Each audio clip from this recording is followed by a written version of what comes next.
precisamos ter uma conversa séria sobre Michel Pereira. Pessoal, Michel Pereira venceu o Zach Reese lá no último evento, uma decisão dividida, tá aí inclusive umas fotinhas, ó. Eu concordei com a decisão, tá? Acho sim que ele ganhou, só que é o seguinte, cara, vamos ter uma conversa aqui sobre o que é esse ser chamado Michel Pereira. Cara, uma rápida recapitulação do que foi a carreira do Michel Pereira no UFC. Eu tô aqui, ó, abri o Tapology dele, né? 10 vitórias, 5 derrotas. Cara, eu lembro que ele estreou no UFC. Cadê? Ele estreou no UFC em 2019. Pô, tem tempo, hein? Caraca, 2019. Cara, eu lembro que antes dele estrear, ele tinha viralizado um monte de vídeo dando aquelas piruetas, pô, agarrando na grade do octógono, dando mortal pra trás, caindo, pô, quase dando golpe legal, pisando nas caras dos malucos. O maluco ele tinha viralizado no Twitter, no Instagram e tudo mais. O UFC contratou ele logo de cara. E aí ele estreou contra o Danny Roberts, que era um meio de tabela lá na época. Não era nem um cara mais bagre, nem um cara bom. Era um meio de tabela. E, cara, estreou com um nocaute brutal no primeiro round. Todo mundo ficou, caraca, o paraense voador, que agora ele não é mais esse apelido dele. Na época era paraense voador. Caraca, o paraense voador estreou no UFC, o cara não é só lutador palhaço não, o cara só faz palhaçada não, o cara nocauteia mesmo. Mano, ele ficou com hype, tá? Porque somou os vídeos viralizados dele fazendo papagaiada com esse nocaute brutal. Então o maluco ele teve assim um hype insano na estreia dele no UFC. Porém, logo na sua próxima luta, ele acabou não conseguindo nocautear o cara e morreu no gás. Além de ter não batido o peso, tá? Lembrando que ele batia 77 quilos. Então ele lutou com outro cara meio de tabela, Tristan Connelly, não bateu o peso, né, dos 77 quilos. Nessa luta aqui, ele até tentou dar aquelas piruetas dele, rabo de arraia, saci pererê, o escambau, não funcionou. E aí ele levou uma decisão unânime desse bagre qualquer aqui, Tristan Connelly, que eu nem lembro mais desse cara, nem deve estar mais no UFC. Bom, e aí depois disso o cara lutou com o Diego Sanches, acabou dando um golpe legal, né, foi desqualificado. Teve uma boa fase aqui, ó, que ele enfileirou 1, 2, 3, 4, 5 vitórias consecutivas. Foi aí que a galera viu que o paraense voador tinha cérebro, não era só um palhaço. O cara tava fazendo lutas boas performances, lutas cerebrais, com estratégia, e a galera começou a confiar de verdade nele, achando até que ele podia disputar o cinturão.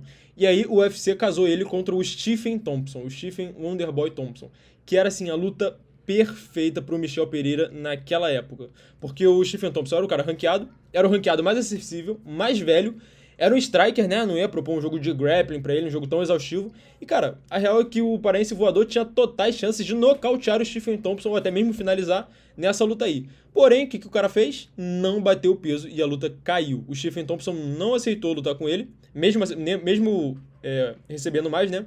E eu lembro que ele até postou um vídeo no canal dele, tá? O Stephen Thompson. Ele falou, cara, já tô velho, dinheiro não é um problema pra mim, por que eu vou entrar lá, mano? O cara pesando 2kg a mais que eu. Eu tive todo o trabalho de bater o peso, o cara tá hidratado, né? Não cortou o peso, vou lutar com ele pra quê? É assim, errado o cara não tava, né? A luta caiu. E a resposta do UFC pro Michel Pereira nessa época foi, tu vai subir de categoria e não vai subir contra cara ranqueado não, porque se não me engano, mano, o Stephen Thompson era top 10, tá? Não sei se era top 5 não, mas era no top 10. Aí o UFC jogou ele pra cima contra o cara desranqueado. Mas acabou que ele converteu muito bem na categoria, cara. Olha só. Nocauteou no primeiro round o André Petroski e meteu 2 finalizações em sequência. E aí veio a fatídica luta contra o fofinho Anthony Hernandes, né? O cara acabou levando uma das maiores surras que a gente já viu naquele ano. Com certeza, do ano, provavelmente foi a maior surra. A desculpa dele foi que ele tinha comido a feijoada, uma macarronada, sei lá, tinha comido alguma gororoba. E aí, meu irmão, a barriga dele tava dando um dilurimento lá na hora, tava se sentindo mal, deu uma dor de barriga, acabou não conseguindo performar. Logo em seguida, ele lutou com o Abus Magomedov, que também era o cara com problemas seríssimos de gás, tá? Não era exatamente a luta mais perigosa do mundo pro Michel. Eu, inclusive, achei que o Michel ia ganhar. Só que aí o cara veio com uma estratégia, meu irmão, que foi uma das estratégias mais idiotas que eu já vi na minha vida. Porque o corner dele, inclusive uma crítica pro corner do cara, que ficou falando assim... Porque o Michel, ele não fez nada no primeiro round. Tipo, absolutamente nada. Aí, no segundo round, o corner dele... Não, isso aí, tá perfeito, maravilha, deixa ele cansar. Então eu entendi, eu falei, cara, realmente, o Abus Magomedov, o cara tem problema de gás. Então eu acho que o Michel quis se preservar no primeiro round, pro cara se cansar, pra partir do segundo round ele meter marcha, né? Até porque isso é uma luta de 3 rounds. Cara, segundo round foi a mesmíssima coisa, o Michel não fez nada, tava andando pra trás, tava desferindo pouco golpe, tava chutando, fazia uma esquiva outra, não fez nada. E o pior, O cara terminou o segundo round bufando. O cara cansou sem fazer nada. O Abus Magomedov também deu uma cansada, que é o normal dele. Só que o Michel também cansou. Só que o Michel não tava fazendo nada. Então ele tava 2 rounds atrás do Abus Magomedov e também tava cansado, igual o cara. E o pior de tudo é que o corner dele, no segundo pro terceiro round, falou a mesma coisa. Não, isso aí, deixa ele errar. Tá muito bom. Eu falei, que isso, cara? O que tá muito bom? Eu falei, mano, como assim tá muito bom? Tu acabou de perder os 2 rounds. No terceiro round você vai ter que dar todo o gás pra poder nocautear ou finalizar, sendo que o cara não tinha mais gás nenhum. Cara, dito e feito, perdeu na decisão. E assim, os dois mortos no gás, tá? Foi uma luta meio ruim, na verdade. E uma estratégia, cara, bizarríssima. Fiquei sem entender nada. E é o seguinte, cara, lá na luta contra o Anthony Hernandes, quando ele levou essa coça aqui, inclusive foi bem nessa época aí que a galera começou a criticar ele, né? Falando que o cara só fazia musculação, que criticava ele pelo fato dele não treinar fora do campo, né? Que o cara só ficava bebendo, lavadiando fora do campo e só treinava de verdade quando tinha luta marcada. Cara, nessa época aqui, eu pensei o seguinte, falei, rapaziada, Michel Pereira não é material de campeão. Michel Pereira é o famoso Journeyman. O que é o Journeyman no MMA? O Journeyman é aquele lutador que muitas das vezes ele é um fan favorite, ou seja, a galera gosta dele. Às vezes o cara faz boas lutas, boas performances, lutas empolgantes, só que é o cara que nunca vai ser um campeão. Então, alguns Journeyman aí. Kevin Holland, o Jim Miller foi um Journeyman, vocês lembram do Jim Miller lá no peso leve? Cara, Donald Cerrone foi, acho que o maior Journeyman de todos os tempos é o Donald Cerrone. Donald Cerrone lutou com todo mundo, chegou a disputar cinturão, só que assim, em luta importante, em luta pra botar o cara na boa, inclusive em disputa de cinturão, né, que ele chegou a disputar, o cara perdeu. Então, nessa luta aqui contra o Anthony Hernandes, né, somando toda essa treta do cara não se dedicar de verdade, eu falei, rapaziada, tá tudo bem, tá ligado? O cara não vai disputar cinturão, não vai ser campeão, vai chegar em luta importante, provavelmente ele vai perder e tá tudo bem. Dá pra você ter uma carreira assim maravilhosa, muito respeitável, ganhar muito dinheiro, só sendo um journeyman. E tem um monte de luta maneira pro Michel Pereira aí, tá? Foi o que eu pensei na época. Mano, pode casar ele lá com Yuri Belgarui, pode casar ele contra o Shara Magomedov, casa ele contra o Michael Page. Meu irmão, só luta maneira, luta em entretenimento. É o Michel Pereira lá fazendo a macaquice dele lá, a palhaçada dele. É uns caras com um striking também, ninguém que vai amarrar ele, porque tem isso também, né? O cara vai depender dos casamentos, assim, à afeição. Não vai casar ele com um wrestler lá do Cáucaso pra amarrar o cara. Não. Casa ele com os lutadores divertidos que todo mundo vai ganhar. Ele vai ganhar a grana dele, vai ganhar algumas lutas, a gente vai ganhar entretenimento purinho. Show de bola, né? Mas não.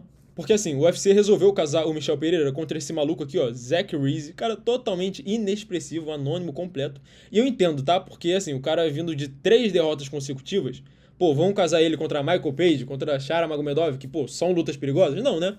Vamos dar uma bananada pro cara pelo menos se recuperar a confiança. Até porque esse tipo de cara, o Journeyman, faz parte da característica dele realmente ser aquele cara com confiança, com autoestima alta. Mesmo vindo de derrota, 2 derrotas seguidas, o cara tem autoestima alta, tá? Você pode ver. Kevin Holland, Donald Cerrone, pô, tinham várias derrotas aí no UFC e mesmo assim os caras entravam no hype, entravam com fome de ganhar.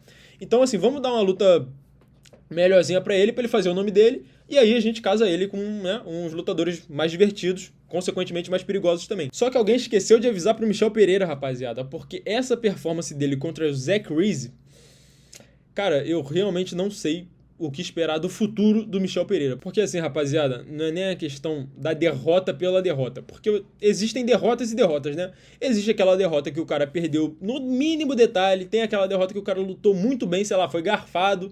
Mas não foi o caso do Michel Pereira. O cara perdeu e perdeu feio, perdeu firme, perdeu lutando mal. Esse que é o grande problema. A gente não vê esse Michel Pereira aqui, ó, que enfileirou o André Petroski, o Michal Oleksiejczuk, o Ilha Potiri, a gente não vê ele desde 2024. Porque é praticamente outro lutador. Esse Michel Pereira aqui não é o Michel Pereira que perdeu pro Fofinho. Não é de maneira alguma. Até porque aqui ele tava com dor na barriga, né? Então ele tinha uma desculpa. Agora, o Michel que lutou com o Abus Magomedov, cara, era pro Michel ter vencido essa luta. O Michel estava irreconhecível nessa luta. Ele nem deu as piruetas dele e nem fez as lutas cerebrais que ele já tinha feito antes no UFC. Contra um oponente acessível, que é o Abus Magomedov. Contra o Kyle Daukaus, então, nem deu tempo, cara. O cara foi nocauteado no primeiro round, 40 segundos. Mas beleza, você pode falar que aqui ele ia lutar muito bem. Acabou que, meu irmão, foi pego ali numa mão, num golpe muito feliz do oponente. E acabou que não conseguiu mostrar o jogo dele, beleza. Agora, aqui contra o Zach Reese, ele teve a chance de mostrar o jogo dele de novo e fez esse papelão, essa performance horrível. Que assim, vamos falar a verdade, o Michel só ganhou essa luta porque o Zach Reese é muito ruim, mano. É porque o Michel mandou mal, só que o Zach Reese mandou pior ainda. Então o Zach Reese perdeu a luta. Não é que o Michel, pô, ganhou, mandou bem. Não, ele ganhou porque o teu oponente mandou pior do que você. Então assim, galera, eu quero saber a opinião de vocês sobre o que achar do Michel Pereira, que eu já não sei mais o que achar. No início, eu pensei que ele não ia não ia chegar tão longe assim com aquelas piruetas dele. Acabou que ele se consertou, enfileirou vários caras bons até, ótimas performances. Eu falei, caramba, talvez o cara seja realmente material de campeão. Acabou que ele perdeu a chance dele de ouro, né, de lutar contra o Stephen Thompson, mas aí ele teve uma ótima fase na categoria de cima. Eu falei, caramba, realmente, então o cara é material de campeão da categoria de cima, não dos 77 quilos, mas do 84. E aí o cara atravessou o vale da sombra da morte com 3 lutas horríveis, 3 performances horríveis, assim, com exceção aqui do Kyle Dalkaus, né, que ele foi nocauteado no primeiro round. Foram 3 performances horríveis, contando as 2 derrotas e a vitória dele. Então, assim, eu não acho que ele vai longe nessa categoria aqui. Não acho que ele vai ser material de campeão, tá? Até porque já tem a idade, né? Quantos anos que ele tem? Olha lá, o cara já tá com 32 anos. Não tá tão velho, não. Tem tempo ainda, tá? Eu pensei que ele tava com 34. Com essa lata dele aqui, eu pensava que ele tava com uns 34 já. Mas não, 32 anos, cara, dá tempo. Mas assim, vocês têm essa confiança toda? Digita aí nos comentários, rapaziada. O que você acha do futuro do Michel Pereira na categoria até 84 quilos? Você acha que essa vitória dele aqui foi uma vitória que... Vocês enxergam essa vitória com um copo meio cheio ou com um copo meio vazio? Eu enxerguei com um copo meio vazio, rapaziada. Larguei de mão do Michel Pereira. Não acho que ele vai chegar a top 5, top 3, disputar título. Acho que não. Mas, se ele corrigir essas performances aí, né? Se esse Michel Pereira aqui voltar, ó, pode ser sim que ele seja aquele journeyman maneiro, tá? Pô, várias lutas iradas que pode fazer com ele. Kevin Holland, Shara Magomedov, pô, Michael Page. Põe ele contra o Bruno Huck aí da vida também. Põe ele contra o Matuto. Ele chegou a ter luta casada com o Matuto, cadê? Aqui, olha lá. Casa ele com o Matuto de novo. Casa ele com o Yuri Belgarui. Tem várias lutas maneiras. Só que assim, ele tem que estar vencendo, né? E tem que vencer bem a galera também. Não adianta você vencer no estilo Zach Reese aqui, com esse tipo de performance aqui.